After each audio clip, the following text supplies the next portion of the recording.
আসসালামু আলাইকুম। আশা করি সবাই ভালো আছেন। দয়া করে কথাগুলো একটু শুনে যাবেন।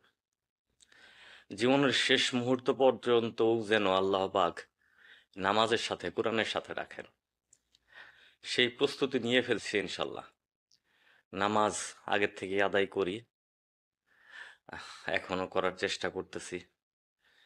এখন আমি মসজিদের ভিতরেই। যদিও তেমন বড় কোনো অসুখ না, সামান্য জ্বর। এই সামান্য জ্বরেই 13 দিন উঠে দাঁড়ানোটা মুশকিল। যদি একটু ভালো লাগছে, একটু বাজার দিকে হাঁটতে আসছি, পরক্ষণে এমন অবস্থা যে বাজার থেকে যাওয়ার মতো উপায় নাই।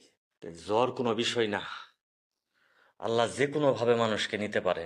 জাস্ট একটা উসিলা, উসিলা ছাড়া আল্লাহ মানুষকে নেয় না। আপনি একদম জলজান্ত সুস্থ, আপনি যে কোনো সময় চলে যেতে পারেন। এই জন্য মুসলমান হিসেবে আমি বলবো, সবসময় নামাজের প্রস্তুতি নিয়ে থাকবেন ভাই। বলা তো যায় না, পারলে কোরআন তেলাওয়াত করবেন, একবার হইলেও কোরআন তেলাওয়াত করবেন। আর যদি কোরআন তেলাওয়াত করতে না পারেন, যে কোরআন তেলাওয়াত করে আপনার এলাকার মসজিদে তার পাশে যায় বসবেন, সমান নেকি পাবেন।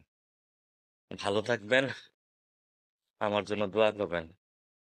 আসসালামু আলাইকুম ওয়া রাহমাতুল্লাহি ওয়া বারাকাতুহু।